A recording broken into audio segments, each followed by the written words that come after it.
Istilah pendeta atau clergy atau rohaniawan di dalam gereja itu membentuk cara kita dalam beribadah, melayani, bahkan cara kita memandang diri kita sendiri sebagai umat Allah. Mungkin bagi banyak dari kita, keberadaan seorang pendeta atau mungkin sebutannya pastor itu terasa wajar, seperti sesuatu yang memang seharusnya itu ada. Bahkan, sepertinya tidak mungkin kalau gereja itu bisa berjalan tanpa ada pendeta. Walau mungkin ada satu dua denominasi yang mereka tidak ada pendeta, fokusnya kepada penata-layan awam.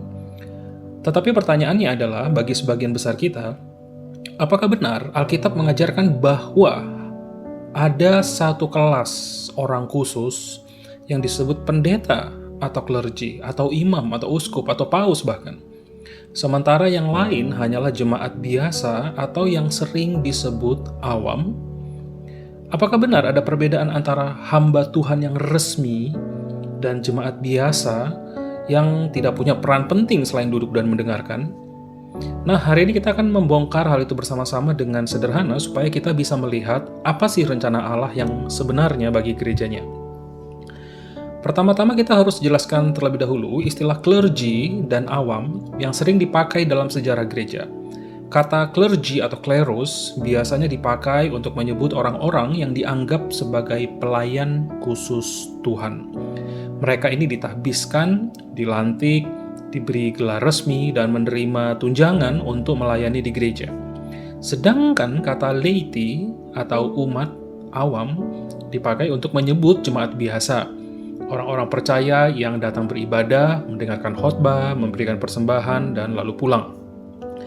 Jadi sejak awal kita bisa lihat ada semacam perbedaan kelas. Yang satu dianggap profesional, yang satu dianggap amatir. Yang satu dianggap pemimpin rohani, yang satu dianggap pengikut. Dan tanpa kita sadari, konsep ini tuh sudah sangat meresap dalam kehidupan bergereja kita. Sehingga kebanyakan orang percaya merasa bahwa melayani itu adalah tugas pendeta, apalagi kalau digaji. Sedangkan tugas jemaat hanyalah datang, duduk, dan mendengarkan. Pertanyaan yang perlu kita ajukan adalah, apakah pola seperti ini berasal dari Yesus dan para rasul, ataukah ini warisan tradisi manusia yang muncul belakangan? Kalau kita kembali ke Alkitab, khususnya Perjanjian Baru, kita akan melihat sebuah gambaran yang sangat berbeda. Di sana kita tidak menemukan adanya sistem clergy atau klerus seperti sekarang.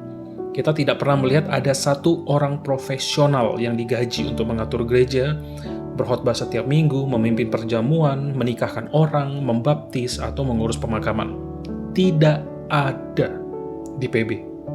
Yang kita lihat justru adalah satu tubuh Kristus, satu jemaat yang terdiri dari banyak anggota, di mana setiap anggota punya fungsi, setiap anggota punya peran, dan semua anggota dipanggil untuk melayani.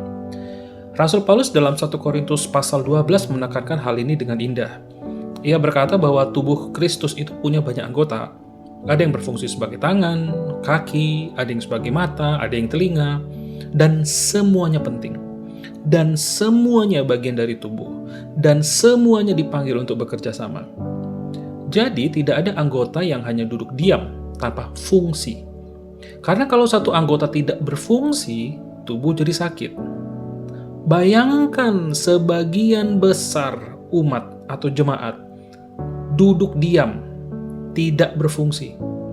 Tubuh sekarat. Dengan kata lain, gereja mula-mula itu tidak mengenal adanya penonton, apalagi zaman sekarang, penuh jemaat itu kayak konsumen. Berpindah-pindah dari satu tempat, dari satu channel dari satu tempat ke tempat lain, dari satu channel ke channel lain. Jika mereka melihat YouTube atau melihat sosial media yang lainnya, dan mereka menikmati apa yang memuaskan hasrat dan hati mereka. Semua jemaat adalah pemain. Semua jemaat adalah pelayan. Semua jemaat adalah imam.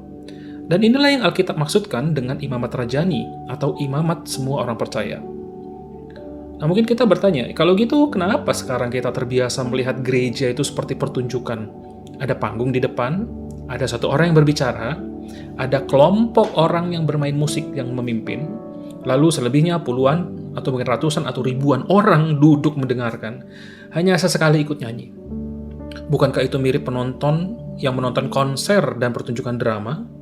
Ya betul, seperti itulah bentuk gereja kita sekarang. Tetapi di zaman PB, Perjanjian Baru, jemaat berkumpul bukan hanya untuk menonton, melainkan untuk saling membangun.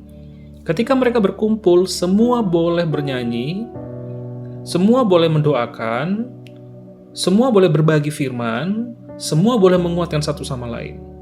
Bayangkan betapa hidup, betapa dinamis, betapa penuh kuasa pertemuan jemaat seperti itu. Tidak ada penonton, semuanya peserta aktif. Jadi jelas sekali bahwa gambaran gereja sekarang itu berbeda jauh dengan apa yang Allah rancang dari mula. Kok bisa ada pergeseran seperti ini?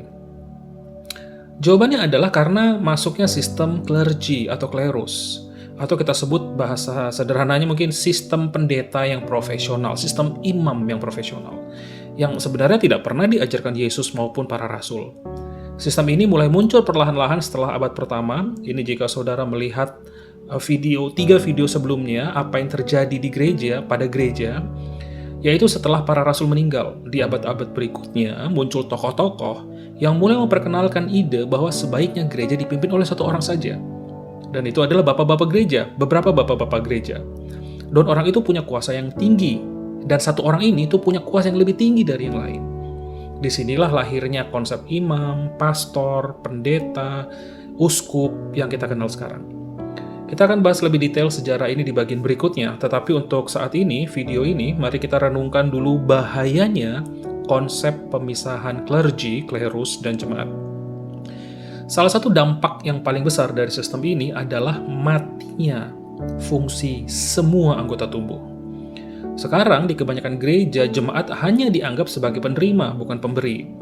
Mereka hanya datang untuk menerima berkat, menerima firman, menerima doa. Jarang sekali mereka didorong untuk memberi, melayani, atau membangun orang lain. Kalaupun ada kesempatan untuk berbagi, itu terbatas, diatur, bahkan mungkin dianggap mengganggu jalannya ibadah resmi. Atau yang lebih parah lagi, jemaat berpikir bahwa itu tugas yang digaji si rohaniawan itu. Apalagi dia udah jadi pendeta. Padahal sesungguhnya, setiap orang percaya punya hak dan panggilan untuk melayani. Setiap orang yang sudah lahir baru punya Roh Kudus, dan Roh Kudus memberi karunia-karunia rohani bukan hanya kepada pendeta, tetapi kepada kita semua. Kalau hanya satu atau dua yang berfungsi, maka tubuh Kristus tidak akan pernah bisa menyatakan kepenuhan Kristus. Kristus itu begitu kaya, luas, dalam, sehingga tidak mungkin hanya bisa dinyatakan lewat satu orang saja, atau sekelompok kecil orang. Dia harus dinyatakan lewat seluruh tubuhnya, lewat semua kita, semua saudara, semua saudari yang dipenuhi rohnya. Jadi ketika sistem clergy menutup pintu bagi jemaat untuk berfungsi, yang rugi itu bukan hanya jemaat. Tapi kita bisa melihat dampaknya pada Kristus. Karena kepenuhannya yang harusnya muncul dan terekspresikan di gereja itu tidak tampak. Jadi kayak bayangkanlah tubuh manusia. Kalau hanya mulut yang bekerja, tangan, kaki, telinga nggak bekerja, apa yang terjadi? Tubuh itu cacat, lemah, tidak bisa bergerak dengan baik. Itulah gambaran gereja modern yang hanya mengandalkan pendeta atau sekelompok kecil pemimpin Kristen atau sekelompok kecil penata layan yang lainnya duduk. Mulut berbicara, jemaat mendengar lalu pulang. Tangan, kaki, mata, telinga tidak berfungsi. Akibatnya, tubuh Kristus tidak sehat, lemah, dan sudah pasti mudah dikalahkan oleh dunia. Tetapi bayangkan kalau semua berfungsi sesuai perannya.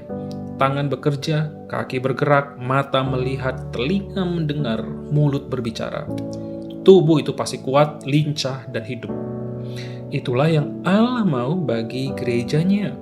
Sebuah tubuh yang hidup, di mana orang semuanya itu punya peran, dan semuanya bekerja sama di bawah kepemimpinan Kristus. Saudara-saudara, penting bagi kita untuk menyadari bahwa masalah ini bukan sekedar soal struktur, ini bukan soal jabatan, tapi soal kesetiaan kepada Kristus sebagai kepala. Mengapa gereja bisa jatuh pada sistem klerus, clergy?